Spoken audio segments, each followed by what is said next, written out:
1.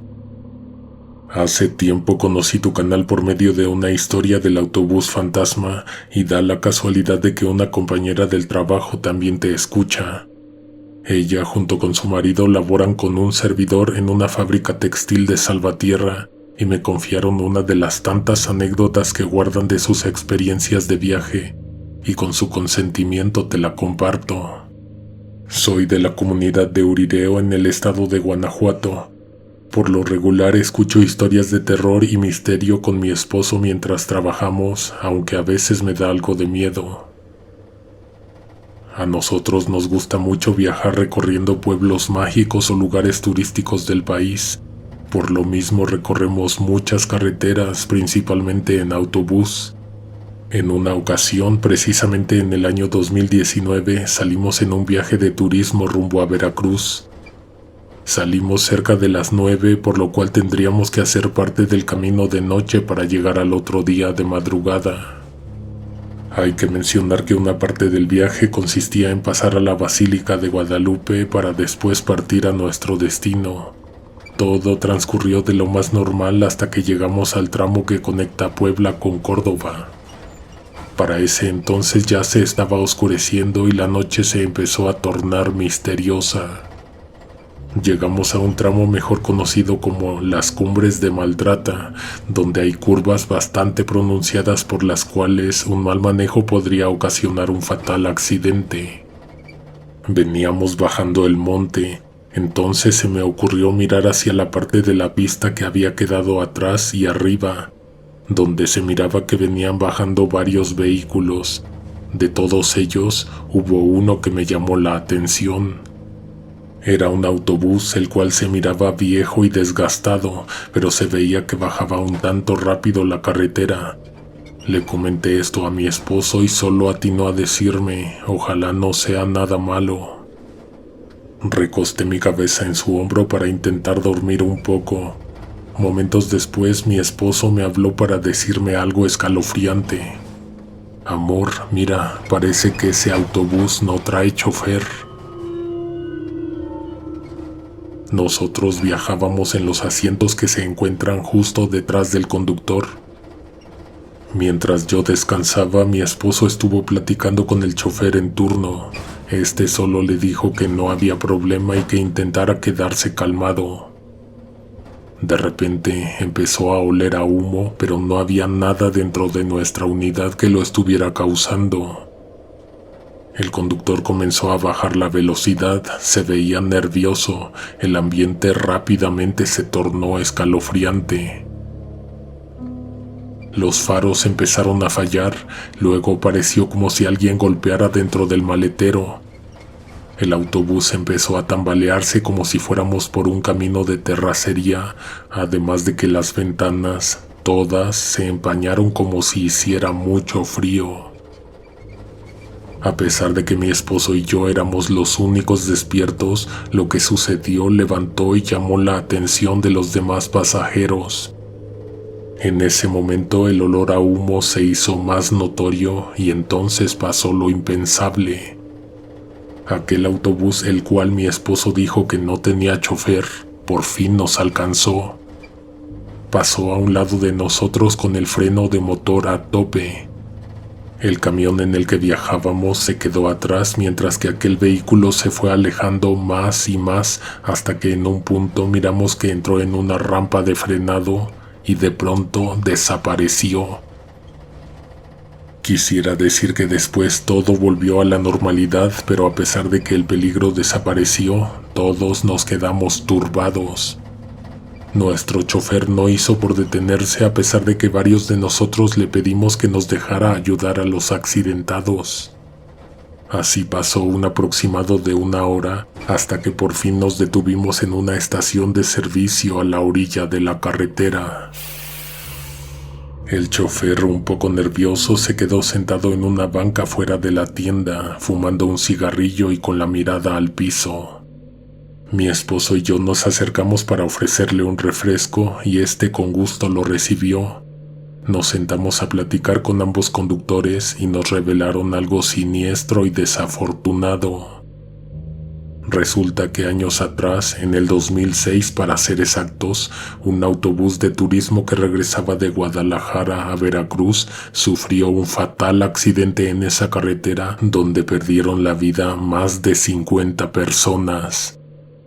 También nos contaron que esto normalmente le sucede a choferes de tráiler o conductores de autobús y al parecer no era la primera vez, puesto que él sabía que era lo que yo y mi esposo miramos momentos antes en la carretera.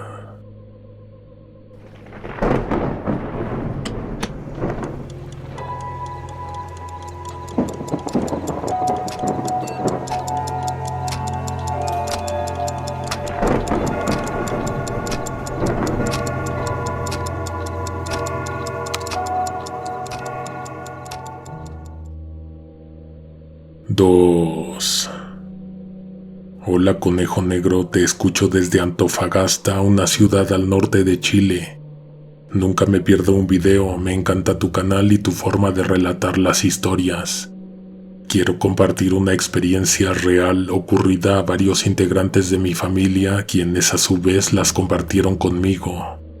Esto le ocurrió a una de mis hermanas mayores y su grupo familiar en los 80s, cuando sus hijos eran pequeños. Abandonada por su pareja con 8 niños, sin estudio ni profesión, su situación económica siempre fue precaria. Debía trabajar todo el día, toda la semana, y para compensar los domingos se iba junto con sus niños a los cerros de la ciudad a elevar volantines, explorar, caminar, diversión gratis y sana.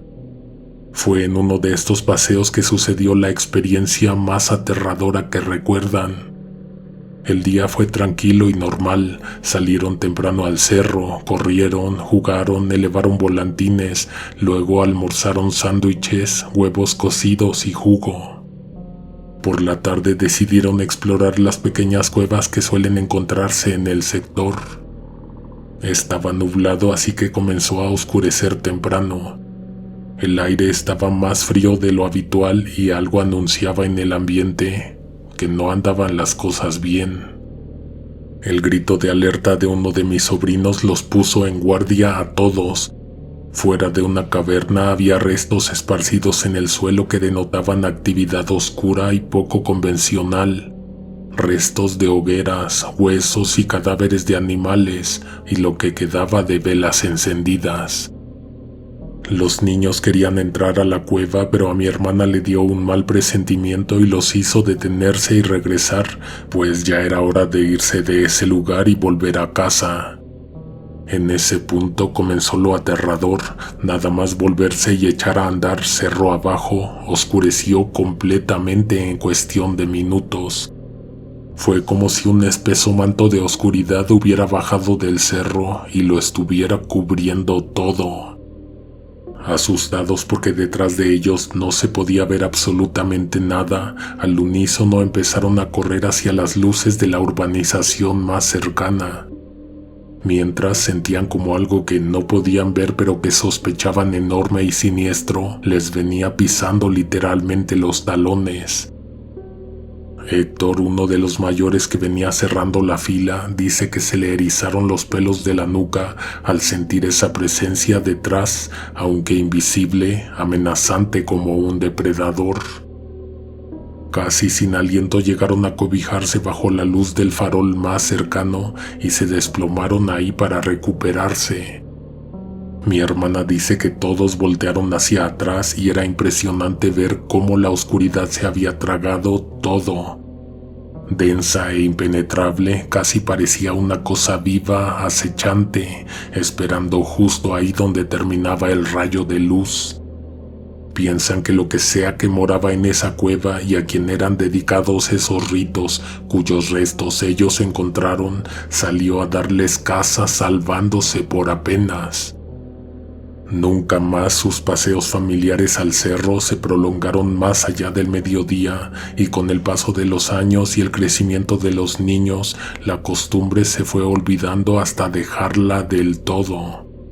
Lo que nunca olvidarán fue el terror vivido aquella tarde.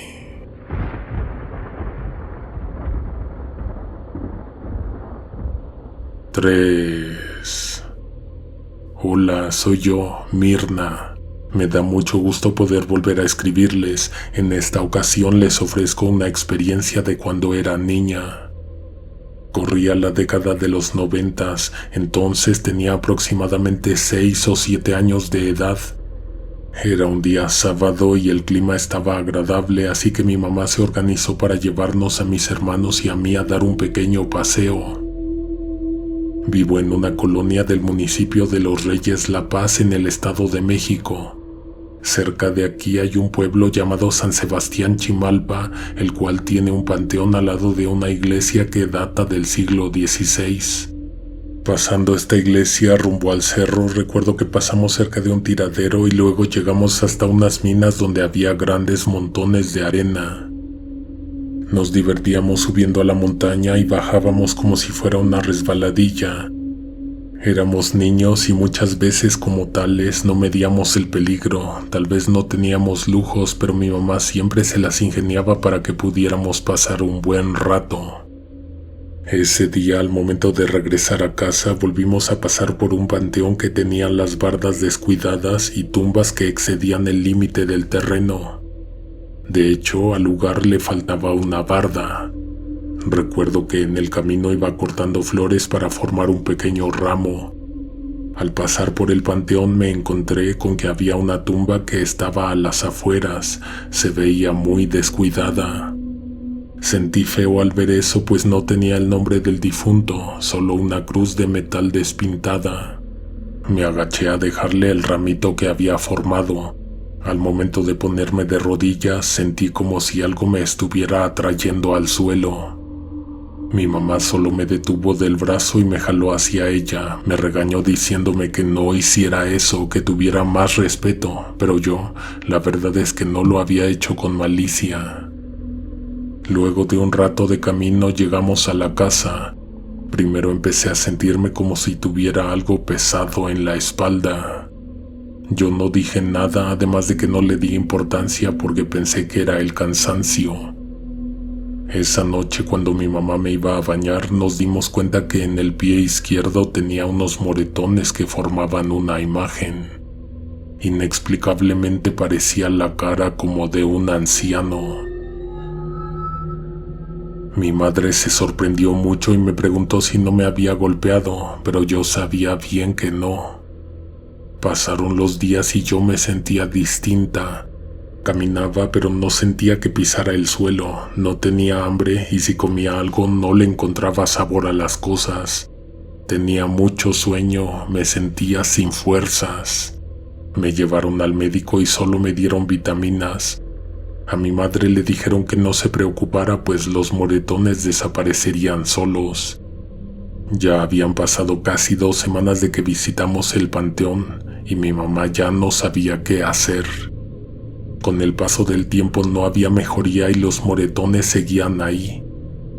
Un día mi mamá fue al mercado y pasó frente a la farmacia de un vecino. Este señor sabía de curaciones y esas cosas. A mi mamá se le ocurrió decir lo que había pasado y preguntarle qué se podía hacer.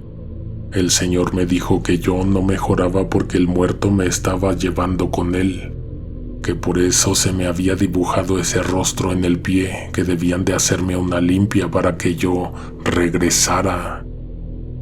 Le dijo a mi mamá que era todo lo que necesitaba y le explicó lo que tenía que hacer. Ella se dio a la tarea de conseguir todo. Esa misma noche, después de bañarme, me limpió con un huevo, con alcohol, ruda y humo de cigarro. Mientras rezaba y le pedía permiso a Dios para hacerlo, recuerdo que tomó un grano de maíz cacahuacintle y con la punta de este me empezó a dar pequeños golpes en la cabeza y a llamarme por mi nombre al oído. Luego de esto me dio una botella pequeña que decía espíritus para tomar. Era un líquido transparente, sin sabor, un poco espeso y que yo tenía que beber. La limpia se repitió 2 veces más. Después de esto, con el paso de los días, ya había una gran mejoría y los moretones habían desaparecido. Mi mamá estaba feliz porque no había dejado que me llevara el muerto. Esto me quedó como experiencia de no volver a hacer lo mismo. Hoy en día cuando tengo que entrar a un panteón, solo voy a lo que voy y no toco nada. Espero que les haya gustado mi relato para pronto volver a escribirles.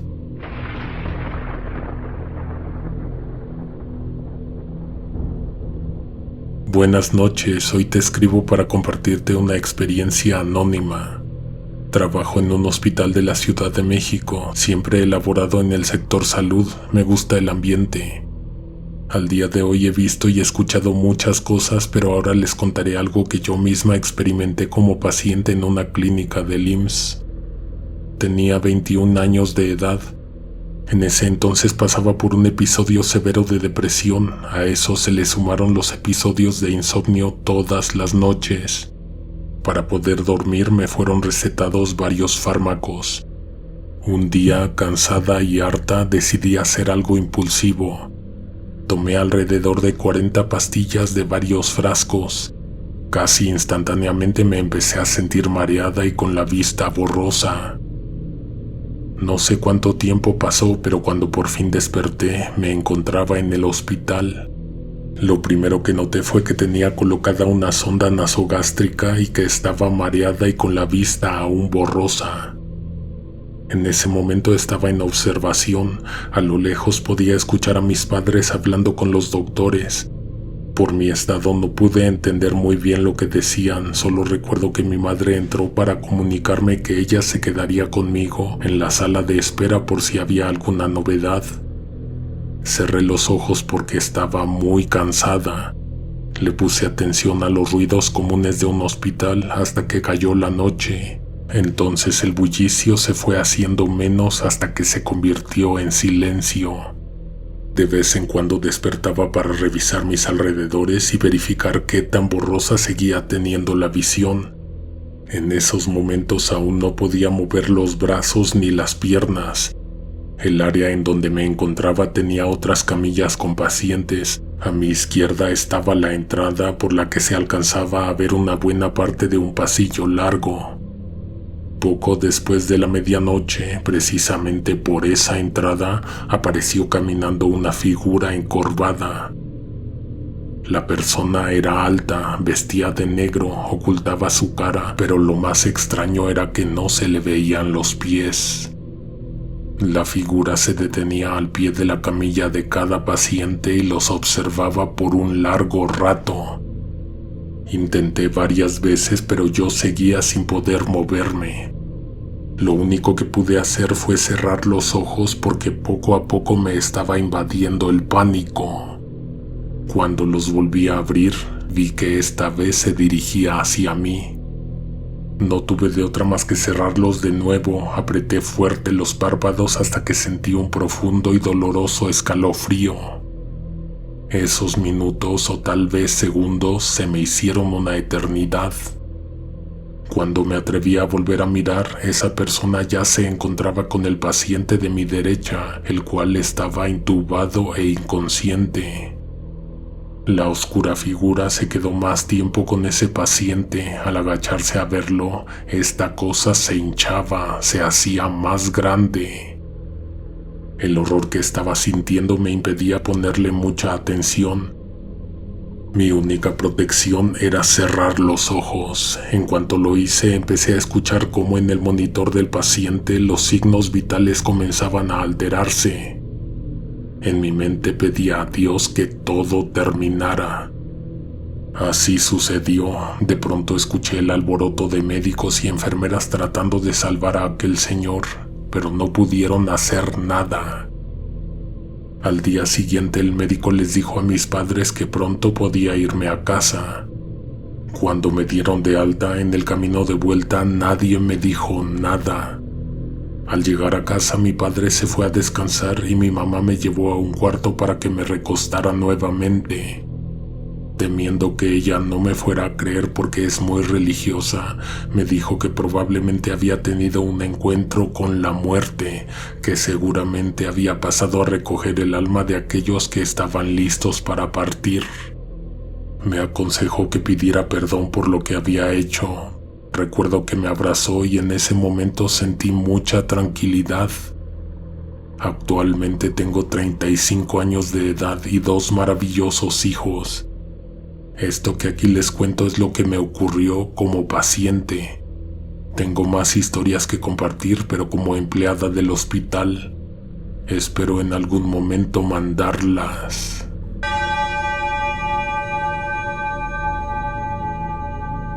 Muchas gracias a todos los que nos escucharon hoy, y un saludo especial a Irene Castro y a Rap Urbano Mexicano Clan, que fueron quienes nos mandaron estas historias.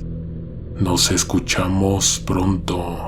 Alguien te observa en la oscuridad.